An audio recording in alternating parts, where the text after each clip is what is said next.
देने का काम हिमाचल प्रदेश के वीर सैनिकों ने किया है, जो सबसे ज्यादा शहादत हिमाचल प्रदेश और देश के लिए की। और भाई नरेंद्र जी, आप जैसा प्रधान तो हर पंचायत को मिलना चाहिए, जो डाक खाना भी खुलवाता हो और शहीद सैनिकों को याद करने का काम भी करे। ऐसे नौजवान प्रतिनिधि हमें चाहिए, ऐसी टीम चाहिए। और देखिए, जहां पर वो किया, वहीं पर इस पहाड़ को खोदकर समतल करके आने वाली पीढ़ियों को खिलाड़ी मिल सके, ये शानदार खेल मैदान बनाने का काम भी हमारी पंचायत ने किया है। एक बार हमारी पंचायत के लिए जोरदार तालियां आपकी हो जाए। आप कल्पना कीजिए, अगर हमारी पंचायत ने करके दिखाया है, तो अब तो नरेंद्र मोदी जी की सरकार विकसित भारत जी राम जी कार्यक्रम भी लेकर आई है, जिसका मतलब है गारंटी फॉर रोजगार एंड आजीविका मिशन ग्रामीण। इसमें हर साल लगभग 1.5 लाख करोड़ रुपया आएगा। 1.5 लाख करोड़ रुपया मतलब अगले 5 सालों में 7-7.5 लाख करोड़ रुपया खर्च होगा, तो हमारे देश के गांव विकसित गांव बनने की दिशा में चलेंगे। और उसमें हमें क्या करना है? हमें अपने गांव में विलेज डेवलपमेंट प्लान प्रोग्राम बनाना है। और वो कौन बनाएगा? पंचायत प्रतिनिधि और गांव के लोग बैठकर तय करेंगे कि गांव में कहां पर रास्ता बनना है, कहां पर आजीविका मिशन का भवन बनना है, कहां पंचायत का भवन बनना है, कहां पर हमारा सामुदायिक भवन बनना है। अब ये प्रदेश की सरकार नहीं तय करेगी, केंद्र की सरकार तय नहीं करेगी, गांव के लोग और गांव के प्रतिनिधि ही तय करेंगे। साथियों, ये मोदी सरकार ने किया है। जल संरक्षण, पानी के तालाब हो, चेक डैम हो, पर्यावरण को बचाने का काम हो, सिंचाई योजना का काम हो, या आपदा प्रबंधन के कामों में भी पैसा खर्च करना हो, अब जी राम जी के माध्यम से आप सारा पैसा अपनी पंचायत में खर्च कर सकते हैं। और इसका 90% पैसा मोदी सरकार देगी, राज्यों को केवल 10% पैसा देना। कश्यप जी कह रहे थे कि 10 लाख रुपया सामुदायिक भवन पर खर्च होगा। कश्यप जी चिंता मत करिए, आपने 5 लाख दे दिया है, बाकी 5 लाख हम जी राम जी से खर्च करके 10 लाख का बड़ा भवन बनाएंगे। आपने सड़क के लिए 1.5 लाख दे दिया है, तो उससे दुगना पैसा हम जी राम जी में खर्च करके कन्वर्जेंस में बना देंगे। इसलिए अच्छे चुने हुए प्रतिनिधि आएंगे, हमारी पंचायत का विकास हो जाएगा। आपके भवन, आपके इस मैदान को देखकर मेरे मन में आता है, अगर एक नौजवान ने और इनकी टीम ने एक शानदार मैदान नरेंद्र जी आप लोगों ने यहाँ पर बनाया है, तो 10 लाख से इसको बड़ा करने का काम नहीं होगा। हम हिमाचल प्रदेश क्रिकेट संघ के साथ बात करेंगे, राज्य की सरकार के साथ बात करेंगे। जिस दिन राज्य की सरकार इसकी जमीन दे देगी, हम कम से कम 1 करोड़ रुपया यहाँ पर खर्च करके इसको बड़ा काम करेंगे, बड़ा मैदान बनाएंगे।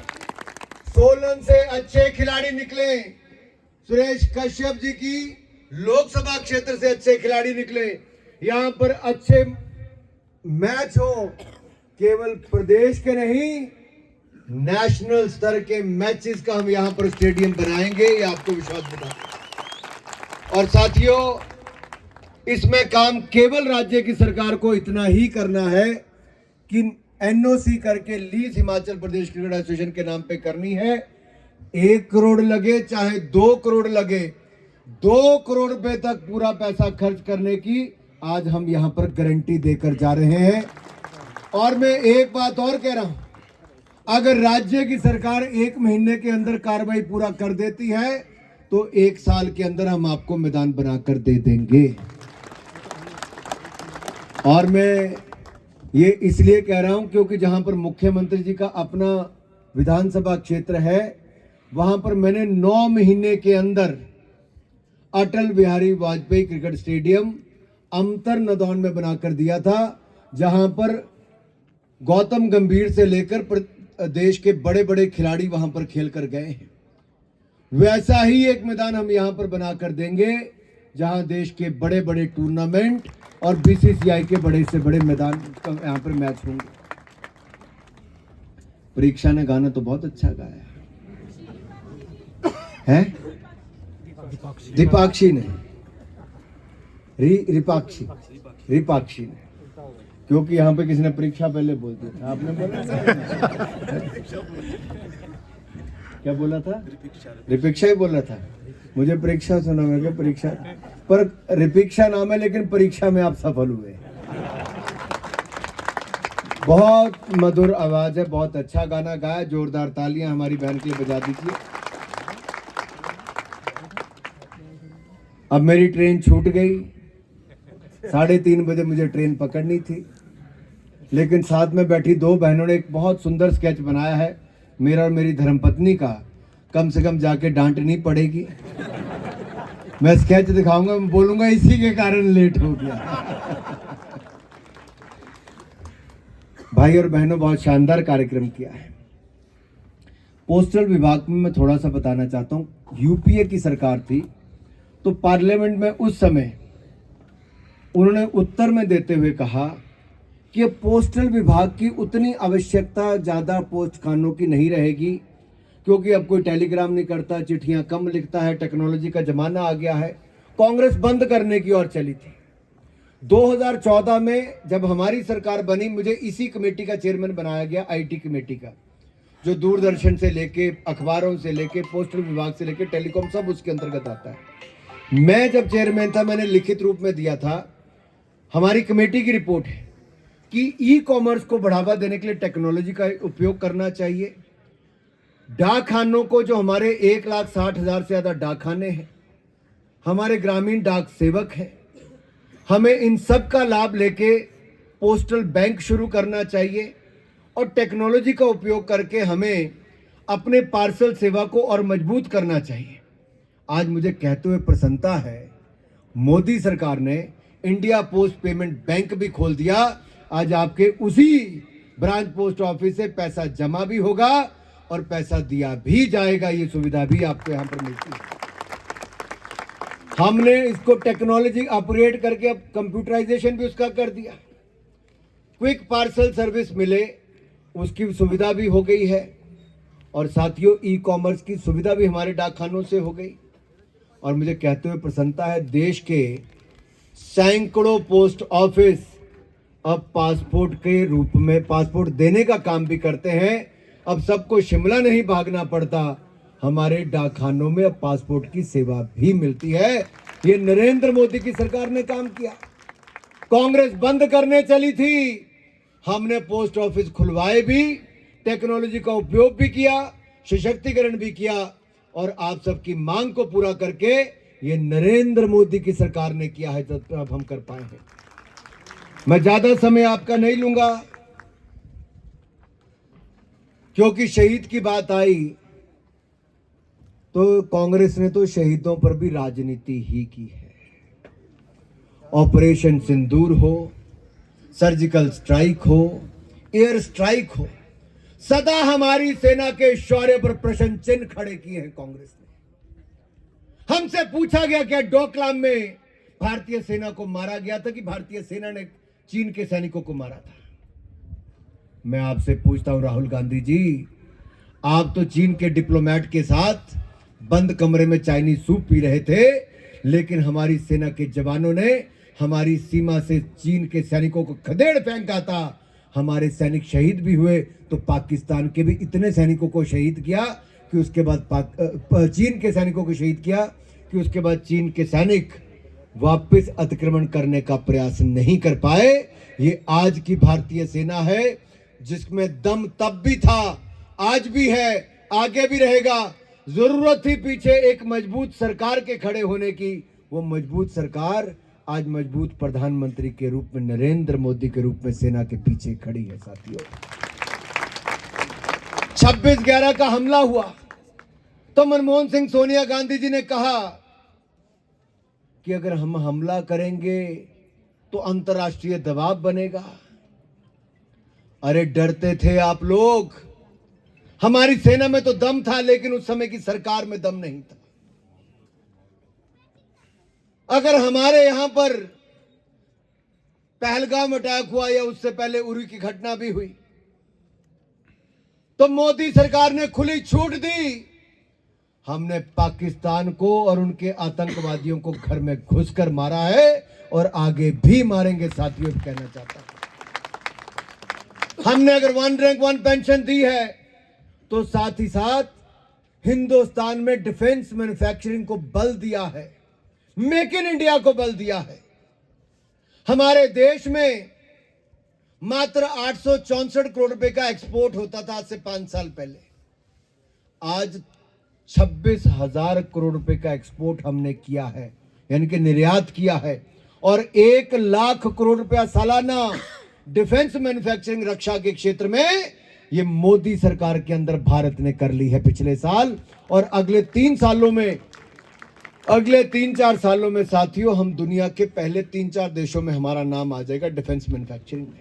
आज हम अपना फाइटर जेट बनाते हैं तेजस के रूप में, हेलीकॉप्टर अपना बनाते हैं, तोप अपनी बनाते हैं, ब्रह्मोस मिसाइल अपना बनाते हैं, आकाश डिफेंस सिस्टम हम अपना बनाते हैं, और ऑपरेशन सिंदूर में पाकिस्तान को चने चबाने के लिए मजबूर और पाकिस्तान की एयर स्ट्रिप को केवल बैलगाड़ी चलने के लायक बनाती है, तो हमारी भारतीय वायुसेना और हमारी सेनाओं ने करने का काम किया। यह तब संभव हुआ जब हमारी सेनाओं को मजबूत करने का काम नरेंद्र मोदी की सरकार ने किया है।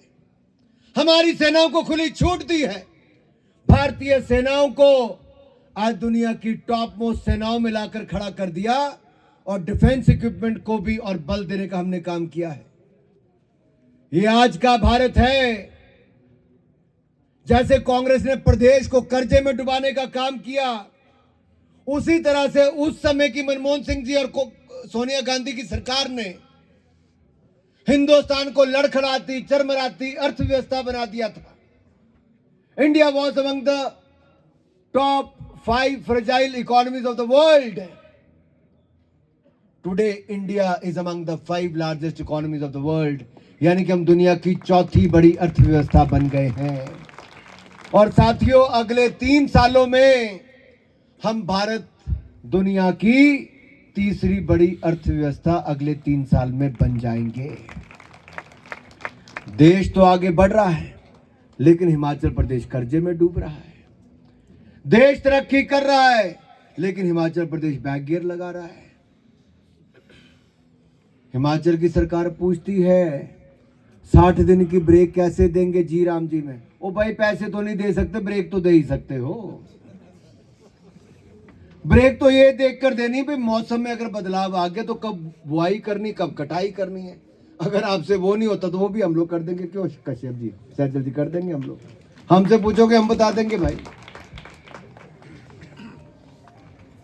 डेजी जी थोड़ी नाराज बैठी है कि बहनों को 1500 रुपए नहीं है मिला है। डेजी जी, आपकी चिंता थोड़ी है भाई, आपको तो उनके लिए लड़ना है।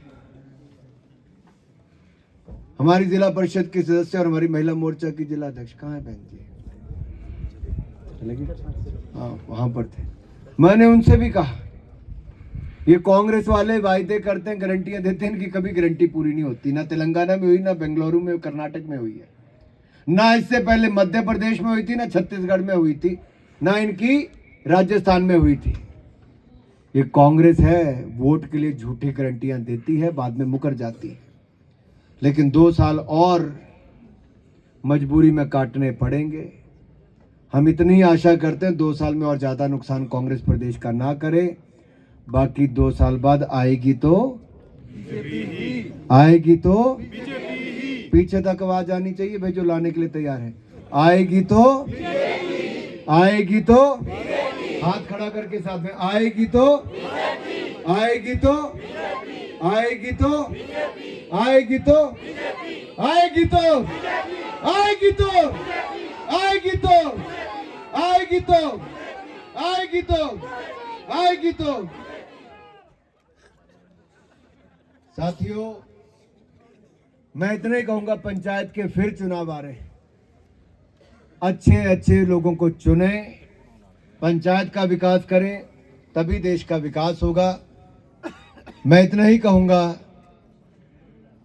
कि स्थानीय पंचायत के विकास कार्यों को देखकर ये लगता है कि जो मोदी जी ने कहा है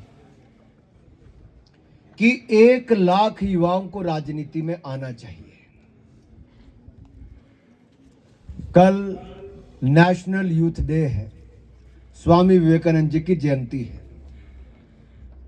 कल पूरे देश भर में कल कार्यक्रम होंगे। एक कार्यक्रम मैं भी लॉन्च करने वाला हूं अगले 2 हफ्तों के अंदर। आज उसकी पूरी जानकारी तो मैं आपको नहीं दूंगा, लेकिन इतना कहने वाला हूं, 2 हफ्तों के बाद हम प्रदेश का सबसे बड़ा यूथ ड्रिवन प्रोग्राम लॉन्च करने वाले हैं। नया युवा नेतृत्व चुनने के लिए, यूथ लीडरशिप के लिए हम एक नया प्रोग्राम 2 हफ्तों के अंदर अंदर लॉन्च करेंगे, ताकि प्रदेश के कोने कोने से युवा उसमें अप्लाई कर सके और फिर प्रदेश को नेतृत्व दे सके। ये प्रोग्राम हम लॉन्च करेंगे अगले 2 हफ्तों के अंदर। एक बार फिर नरेंद्र जी, आपको और आपकी सारी टीम को, भाई सन्नी जी, आपके युवा मोर्चा को और बाकी सबको, पार्टी के वरिष्ठ नेता ऊपर और नीचे सब बैठे, मैं सबका नाम नहीं ले पाया, क्षमा चाहता हूं। लेकिन अगर मैं अब 5 बजे तक चंडीगढ़ नहीं पहुंचा तो मेरी फ्लाइट भी चले जाएगी, फिर 10 बजे से पहले कुछ नहीं है। और मुझे कल सुबह फिर देहरादून पहुंचना है, मेरी दिल्ली मीटिंग है। आप सब आए शानदार कार्यक्रम के लिए, आपको बहुत बहुत बधाई। जय भारत, जय हिमाचल।